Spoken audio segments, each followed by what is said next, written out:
téléspectateurs, bienvenue une fois de plus sur notre chaîne Eco 237 et vous êtes toujours bien sûr en compagnie des filles de Beyoncé Camer, les charmantes, les dynamiques. Alors, ce matin encore, je suis avec Samantha et Armelle. Ça va chauffer sur le plateau aujourd'hui, hein. Donc la personne qui est là, assieds-toi bien, installe-toi parce que ça va cuire. En tout cas, je ne vais pas m'avancer très vite, hein. Je fais un gros coucou déjà à vous tous qui nous regardez. Grosse dédicace vraiment à tous nos followers. Merci pour vos commentaires, merci pour vos likes. Vraiment, merci pour votre sollicitude. On vous envoie beaucoup de cœur. Alors, moi, je vais passer un coucou spécial à ma famille au Cameroun, Madame Ngwetu Karine et Madame Tukwamo Césarine, je vous salue. À ma maman chérie, Madame Zenouagep, épouse Jacqueline. Vraiment, je vous embrasse. Alors, je ne vais pas m'attarder sur moi, je vais me tourner vers Samantha, qui est toujours là, toujours pimpante. Samantha, bonjour. Bonjour Nina. Alors, bonsoir tout le monde. Je suis encore avec vous aujourd'hui. Je vous fais un coucou à tous mes amis de Facebook. Je fais un coucou à ma famille. Je fais un coucou à maman depuis Paris, Madame Tagé Martine. Je fais un coucou à mon papa, Marco Michel. Je fais un coucou à mes enfants. Et je fais un coucou à tous mes abonnés. Abonnez-vous massivement sur la page Eco 237, sur ma page Samantha Monaco Public. Likez, commentez, j'entends vos commentaires, ce sont vos commentaires qui nous font évoluer, ce sont vos critiques qui nous font changer. Merci de toujours nous suivre et beaucoup de bisous à vous. Voilà, donc ça c'était Samantha qui vous fait de gros coucou. Alors on va passer à Armelle. Armelle dit quelque chose à nos téléspectateurs. Coucou les amours, coucou les amis. Je suis très ravie d'être sur cette plateforme encore aujourd'hui accompagnée de Nina et la charmante Samantha. Je suis très heureuse d'être avec vous aujourd'hui. Je profite pour remercier déjà tous mes fans, tous mes amis, tous ceux qui me soutiennent de près comme de loin. Je remercie ma présidente des femmes battantes qui devrait être avec nous aujourd'hui, maman Fifi Labonce. Je remercie ma grande sœur Florette Chouman depuis le Cameroun qui me soutient sur toutes les formes. Vraiment, je suis très ravie, très contente d'avoir une grande sœur comme toi. Merci à tous mes fans et à tous ceux qui sont en train de nous suivre. Merci, nous avons vraiment besoin de vous.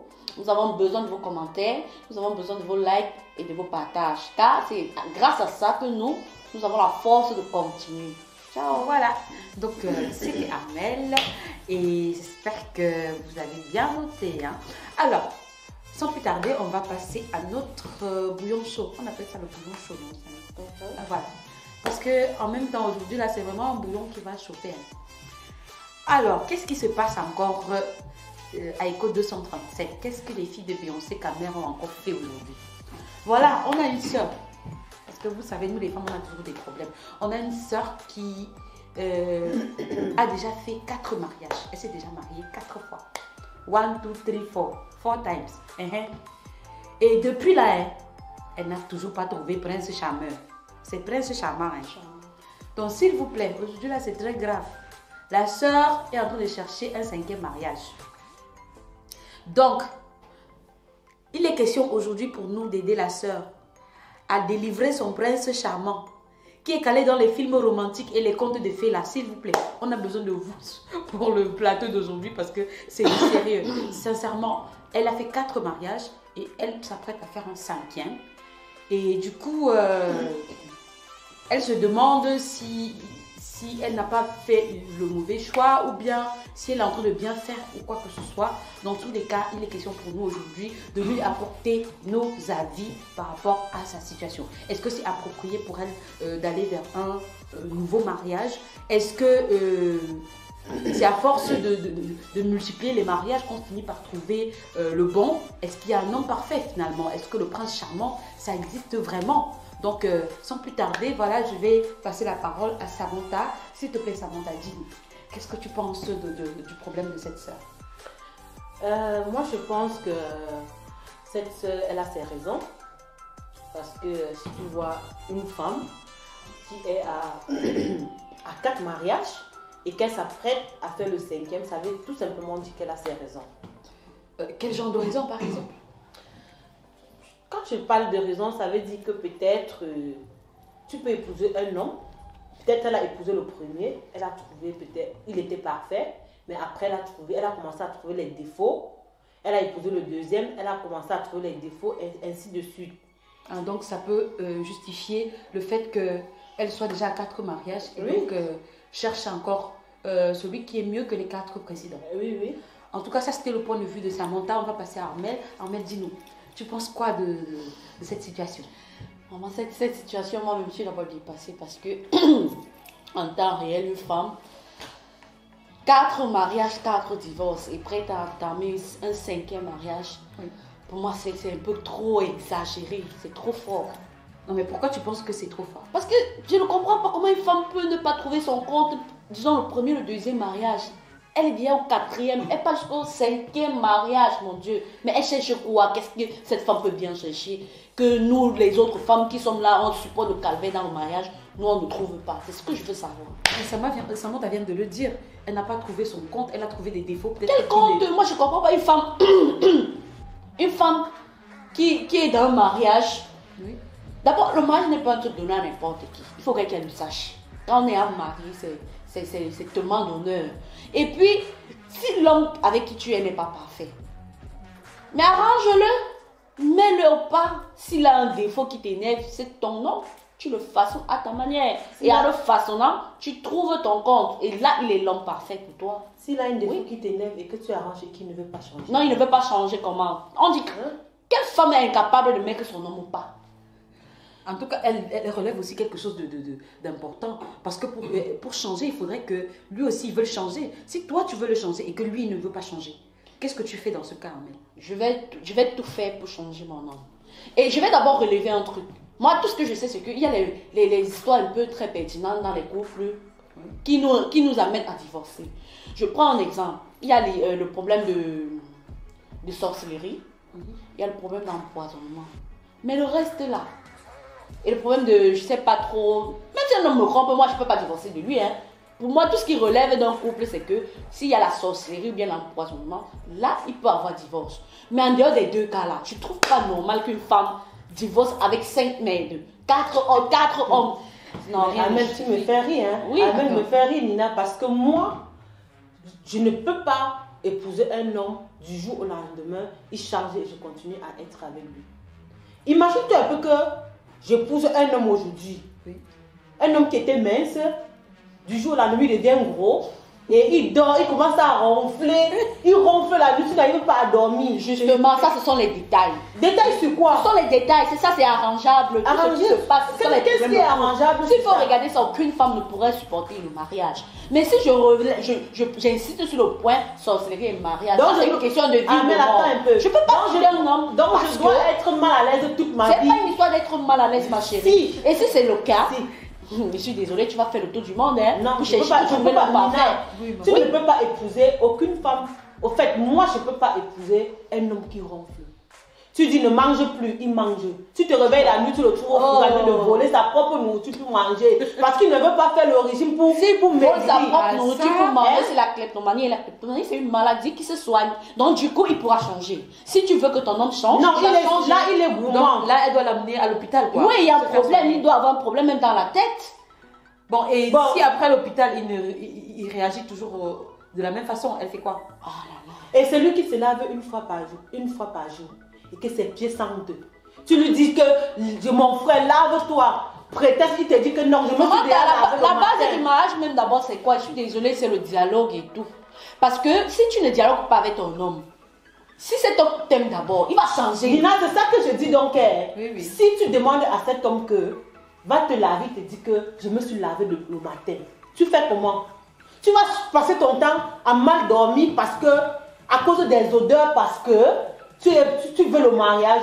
Donc je veux mourir parce que je veux le mariage. Ce sont les détails là, alors ma chérie. Je suis désolée. Non, il y en a plus, je prends juste certains exemples. Oui, parce que lui, il a les pieds qui sentent, mais demain, tu vas épouser quelqu'un d'autre, peut-être qui aura une haleine très forte, ou bien un autre qui ne veut même pas travailler, un faiblard, il ne veut pas travailler, soit un autre qui est faible au lit. Qu'est-ce que tu là, alors, je veux tout me marier, je veux tout continuer à me marier, tout chercher. Mais là, ça veut dire que là, c'est toi le problème. Là, c'est pas moi le problème. C'est toi le problème. Ahmed, je te prends un exemple. Imagine un peu quand tu épouses un homme que tu sors avec lui, vous allez dans une cérémonie. Il finit de manger, il prend le cul-dent, il commence à cuire ses dents devant les gens. Après, il rentre même devant les gens. Rien à foutre de ces gens. Rien à foutre, comment? J'accepte comme ça.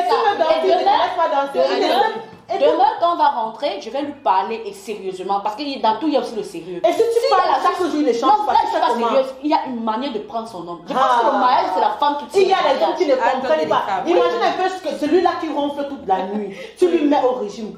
Il sort, quand il part dehors, il mange les hamburgers.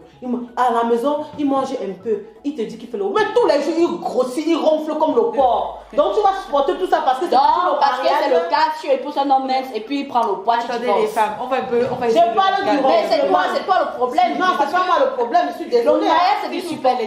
C'est le meilleur et le pire. Oui, attendez. Donc si tu ne supportes pas ça vraiment, c'est que toi-même tu veux faire le tour du monde. Non. Ça, c'est toi qui veux faire le tour du monde. Oui, je vais faire le tour du monde jusqu'au jour où je vais trouver l'homme parfait. Et la femme vieille, maman, à un moment, toi, tu ne peux pas vieillir. Prenons un exemple. Tu passes au temps à chaque mariage. Permettez un peu. À chaque mariage.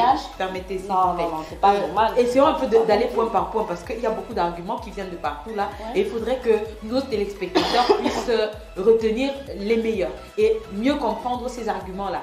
Par exemple, tout à l'heure, tu as dit si jamais elle demande à son homme d'aller se laver, par exemple, et qui dit je me suis lavé le matin, je ne veux pas me laver maintenant, elle doit l'amener à le faire. Moi, ma question c'est Samantha. Est-ce que tu ne penses pas qu'à ce moment-là, il y a peut-être une astuce pour toi, comme elle dit, en tant que femme, pour amener ton homme sous la douche, parce qu'après c'est ton homme, hein, c'est pas juste un ami. Mais est-ce que tu n'as pas une astuce quand tu rentres le soir de l'amener si j'ai déjà pour son bain? Toutes ces astuces-là, il ne change pas, qu'est-ce que je fais? Non. Peut-être qu'il ne veut pas se laver tout seul. Bon, et si je dis qu'on passe se laver, il refuse toujours. Ah, ça, c'est vrai que c'est une autre question. En fait, je voulais juste que ce soit clarifié et tout ça. Mais maintenant, pour celui qui va dans la fête, là, qui fait comment, maman? Il finit de manger, il prend le cul devant les gens, il cuit ses dents, et il rote même encore. Puis il ne peut même pas mettre la main pour ça. Il s'assoit, il rote devant les gens. Bon, Armel. Et tu crois donc que cet homme n'a pas le droit d'avoir une chance, d'avoir une femme, d'avoir un mariage et tout, parce qu'il rôde, et qu'il change de vie. Moi, ma question à ce niveau-là revient à Armel. Armel, toi, tu dis ce genre de... Parce qu'elle a dit, si tu insistes plusieurs fois et il ne veut pas changer, toi, qu'est-ce que tu ferais, par exemple, dans un cas pareil, pour amener ton homme à changer? Si tu as déjà essayé plusieurs astuces pour pour le faire changer, cette histoire qu'il fait en public là. Toi, tu vas utiliser quelle autre astuce? Non, je veux d'abord savoir si cet homme m'aime. Et si cet homme m'aime vraiment, je parle, il ne veut pas changer. Je crois qu'on est mariés, on a des familles. On fait une assise familiale et puis je soumets mon problème. Il y a les autorités familiales qui peuvent prendre le problème à main, essayer de parler à mon époux.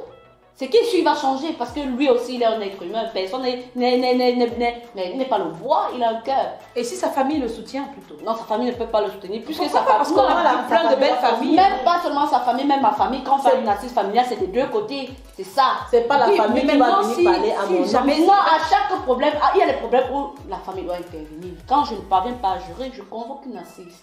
Je prends les deux côtés et puis je mets le problème. C'est qu'il sur sa famille. Si sa famille ne me soutient pas, ça veut dire qu'il n'aime pas le frère. Ils doivent aimer le frère pour lui dire que ce que tu fais n'est pas bien. Oui. Alors, en tout cas, on entend souvent que les belles familles sont toujours du côté de leur fils. Moi, c'est par rapport à ça que je vous posais cette question. Non, ils peuvent être du côté de leur fils quand il s'agit du divorce, quand il s'agit d'un problème. Mais un problème qui veut changer leur fils, être un homme bien, un homme respectable. Mais eux-mêmes, ils doivent prendre la chose en main, même laisser même des côtés. Tu dis que, mais viens, qu'est-ce que tu fais à ta femme comme ça? Ta femme a besoin du respect. Et si jamais il retourne ça et puis il leur dit que toi, par rapport à ça, tu manques du respect en public, par exemple, comment tu vas gérer la chose? Je demande les excuses et je m'arrange, jamais plus le faire. Et tu restes quand même avec lui? Toujours, c'est mon homme. Ben voilà, ça merde. Donc toi, dans ce cas-là, pour toi, c'est divorce prononcé, rien à faire. Si tu as essayé et que ça ne marche pas, s'il ne change pas du tout, toi, tu Tu passes au prochain, next. Oui. Moi, je dis et je continue à dire, je ne peux pas être avec un homme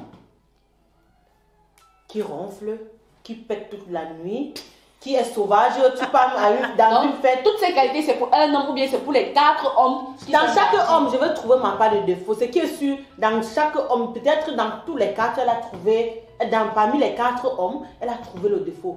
Imagine que tu épouses un homme. Moi, je vais continuer à étudier. Ma chère soeur, je vais donc te dire un truc. Il n'y a pas d'homme parfait. Parce que si déjà dans 4, il y a un défaut dans chacun, ça voudrait dire que il y a problème. C'est toi qui dois le façonner pour qu'il soit parfait pour toi. Attends, Oui. permets qu'elle termine. Oui. Vas-y, Samantha, vas-y. Ce qui est sûr, Amel dit qu'il n'y a pas d'homme parfait.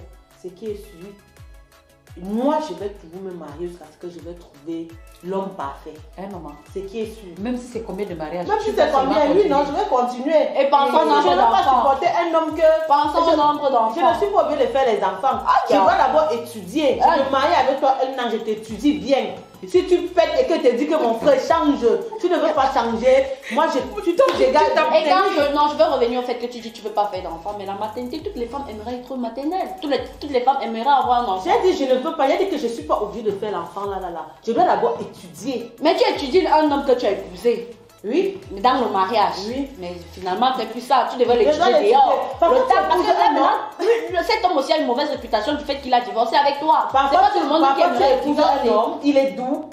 À un moment donné, il commence à te critiquer, il commence à voir que tout ce que tu fais est mauvais, Samantha, tout ce que tu fais est mauvais. Samantha, tout ça. on étudie là, même il y a les hommes qui sont même doux étant dehors, dans le mariage, ils changent. Mais il change de divorce. Justement, et quand tu divorces, ce n'est pas bien. Tu vas te trouver en train de faner. Je vais divorcer jusqu'au jour où tu perds ta valeur, tu perds ta dignité. C'est lui qui va aller comme je veux. Hein, C'est lui qui va toi, là, me demande. Pour toi là, tu ne penses pas qu'il y a moyen de façonner, parce que ce qu'elle dit aussi quand même, il faut quand même en tenir compte. Hein. Tu ne penses pas qu'il y a moyen de faire changer un homme? Peut-être que lui aussi, ou alors peut-être qu'il n'a pas conscience de ces défauts-là. Est-ce que tu ne devrais pas plutôt chercher déjà à lui faire prendre conscience de ses défauts et de voir dans quelle mesure l'amener à changer? Parce que moi, je me dis que pour changer, déjà, il faudrait que lui, il prenne conscience qu'il a un défaut. Il y a des gens qui ont des défauts. Il peut être en train de péter comme ça, il ne sait pas que ça t'indispose. Ou alors que c'est quelque chose qui est... Ou alors peut-être que d'autres femmes ne trouvent pas de problème à ces pètes-là. Je ne sais pas moi. Enfin, c'est une façon de parler. Hein. Mais je veux dire, quel que soit le défaut que cet homme-là a, est-ce que tu ne penses pas qu'il y a moyen de façonner cette personne pour le rendre vraiment comme toi tu le souhaites, comme elle le disait tantôt? Nina, je dis ceci. Oui. Ce qui est sûr, tu ne peux pas te lever un matin, tu divorces d'un homme comme ça. Ce qui est sûr, tu vas parler avec lui. Mais si tu divorces, ça veut dire que tu en as marre. Et tu en auras marre toute ta vie parce que tu en auras marre avec au moins 50 hommes. Attends, oui. Permets qu'elle Si tu en as marre parce que tu ne peux pas accepter que mon frère, tu épouses un homme, avec tout ce que j'ai cité ici là tout à l'heure là, il ne veut pas changer. Tu parles n'importe comment, il ne veut pas changer. Il passe les gens, tu sors avec lui, il mange comme si tu ne connaissais pas. Il mange jusqu'à écraser même les os, comme si tu ne connaissais pas, préparer. Mais est-ce qu'il n'y a pas de problème plus grave que ça, Samantha? Parce que ce que tu cites, comme elle a dit tout à l'heure, là, ça peut sembler, comment on dit, superficiel comme problème. Mais est-ce qu'il n'y a pas plus grave que ça? Je dis, il y a les hommes qui ne comprennent pas. Il y a les hommes que tu les parles même 100 ans. Ils ne vont jamais changer. Mais tu restes tranquille, tu ne te maries pas. Oui, tu n'es pas obligée. Je ne me marie pas, pourquoi? Je veux seulement me marier et je vais les étudier. Mais tu es en train de décrire la réputation de ces hommes. Quand un homme se marie, demain tu divorces, tu pars voir. Seulement les hommes là, hormis toi-même, ta réputation est sale. Dans l'homme une femme a besoin de sa dignité. Ça ne va pas, tu restes seule. Le mariage n'est pas une fin en soi. Le mariage aussi n'est pas seule. Peut-être qu'elle ne veut pas aussi vivre seule. Mais qu'elle cherche toujours cette perle rare. Parce qu'on dit souvent qu'il y a l'âme sœur. Peut-être qu'elle finit par se... Elle est toujours convaincue à chaque fois. Son âme sœur est à venir. Si on va dans ce sens, elle va se marier, divorcer même 50 fois. C'est ce que j'ai dit déjà. Et ce n'est pas pour une femme, ce n'est pas digne. Pourquoi tu dis que pour une femme, ce n'est pas digne, maman, ton corps et tout, tu payes ta dignité, tu payes ta valeur. Même dans ta propre famille, il n'y aura plus de respect. À un moment, il faut aussi accepter. Nos parents depuis l'Afrique, on sait que nos parents ont supporté le mariage. Supporter quoi? Oui. C'était avant, hein. Ah. C'était avant, ce n'est plus maintenant. Nos parents ont supporté. Non, non, et si non, nos non. parents réalissaient comme nous maintenant, c'est que nous on vit, on ne connaît même pas nos papas. Mais là, c'était nos parents, on les maltraitait, on les faisait n'importe quoi, ils fermaient les yeux. Oh. Moi, il ne veut pas accepter qu'un homme... Elle parle de la maltraitance. Oh, ces hommes ne lui maltraitent pas. Ces hommes lui font, il fait les caca, il vomit. Non, non, ça, ce n'est que des exemples qu'elle Oui, prend, hein, oui, parce oui. que l'histoire ne nous dit pas exactement pour les raisons spécifiques pour lesquelles cette dame divorce. Samantha n'a fait que prendre des exemples Pour moi, au hasard. pour cette chère dame, il ne suffit pas d'être mariée. Qu'elle comprenne que si ça ne va pas avec 1, 2, 3, qu'elle s'asseye. Elle pense à elle, elle fait une vie seule et ses propres enfants. Je pense pas qu'un homme, elle aura toujours besoin d'un homme dans sa vie. Non. Même étant seule, elle se fait une vie. Que d'aller entrer ici, entrer là-bas, elle va trouver même le malheur quelque part, le vrai malheur. Parce que depuis qu'elle marche, elle n'a pas encore trouvé. Oui. En tout cas, chers téléspectateurs, vous pouvez voir comment c'est compliqué. Hein? Est-ce que cette sœur-là doit continuer à chercher? C'est quoi le secret pour délivrer son prince charmant déjà? Moi, je me pose toujours la question. Elle continue de chercher. Donc, on va passer la parole à Samantha pour qu'elle nous donne un mot de conclusion. Samantha, dis-nous. Vraiment, c'est quoi le dernier conseil que tu peux donner à cette sœur? Parce qu'elle a besoin de savoir aujourd'hui si elle doit s'engager vraiment encore dans un prochain mariage. Toi, tu lui donnerais quoi comme conseil? Le conseil qu'elle peut donner à cette fille, c'est qu'elle se laisse ce qu'elle a vécu dans les 4 autres mariages.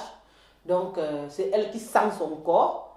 Moi, je ne vais pas lui dire qu'elle doit supporter et mourir parce que il faut qu'elle reste avec l'homme. Donc, c'est tout ce que je peux lui dire, de continuer, d'aller de l'avant jusqu'à ce qu'elle va trouver l'homme parfait, c'est tout. D'accord. Alors, ça, c'est le conseil de Samantha. On va passer à Armel. Armel, c'est quoi ton mot de conclusion? Qu'est-ce que tu dirais à cette sœur? Cette sœur, vraiment, je suis désolée pour elle. Tout ce qu'elle traverse, aller de homme à homme, c'est pas une vie. Pour moi, elle doit se caser et puis accepter que elle peut avoir un homme parfait, mais en le façonnant à sa manière. Du moment que cet homme ne touche pas sa vie n'est pas en risque, pourquoi le quitter? Ensemble, ils peuvent dialoguer, avoir des solutions. Si cet homme est imparfait quelque part, elle arrange. Parce que c'est la femme qui est le noyau du foyer, c'est la femme qui tient le mariage. Donc, pour cette soeur, vraiment, il faut beaucoup réfléchir avant de t'engager dans le 5e mariage parce que tu pourrais être déçu et tu vas en train de faire un 6e mariage. Pour moi, c'est ça. Voilà, donc ça c'était la conclusion d'Armel. Alors, chère sœur, prends le temps de réfléchir. Ça c'est ce que je peux résumer des 2 points de vue. Comme Samantha l'a dit, chacun censure son corps. Parce qu'à force, et aussi ce qu'Armel dit est vrai, à force de chercher le prince charmant, tu risques d'y laisser les plumes et peut-être que tu finiras encore plus déçu qu'avant. Donc, prends vraiment ton temps et essaye de voir s'il n'est pas vraiment temps de te caser une fois pour toutes et accepter que l'homme que tu as peut aussi avoir des défauts et que c'est à toi de le façonner et d'essayer de le rendre aussi meilleur que tu le souhaites. Parce que, je ne sais pas si j'ai bien compris, mais il n'y a pas d'homme parfait, c'est ça les filles. Samantha? Oui, il n'y a pas d'homme parfait. Il n'y a pas d'homme parfait. Non, non, non. Donc, quand même, tu es d'accord pour ce point de vue-là. Oui, pour ça, je suis d'accord. Il n'y a pas d'homme parfait. Mais sauf que pour toi, tu dois que continuer à je ne dois chercher. pas mourir dans un mariage parce que... Mais le jour que je vais trouver l'homme qui me convient, le jour que je trouve celui qui va avec mes critères, je vais... Tu t'assois. Voilà. Donc, tu arrêtes de taper next. Ouais, ouais. En tout cas, chers amis, ce fut un plaisir de vous avoir encore ici aujourd'hui. Merci d'avoir été là, de nous avoir regardés. N'oubliez surtout pas, commenter, liker, partager et la cloche de notification. Cliquez sur cette cloche-là parce que nous comptons sur vous. Et s'il vous plaît, lâchez-vous en commentaire. Lâchez-vous. Lâchez-vous. N'hésitez surtout pas. Que ces commentaires-là soient positifs ou négatifs, ils vont nous aider en profondeur parce que ça nous aide à nous améliorer. Alors les filles, on va dire au revoir aux téléspectateurs pour aujourd'hui. Hein? Chers amours, Les amours, portez-vous bien. On vous attend la Et à la prochaine semaine fois. prochaine, Ouais, on vous aime, avec un sujet encore plus pimenté. Hein? On vous aime comme ça. Beaucoup d'amour, beaucoup d'amour. Un Au gros revoir. coucou à vous.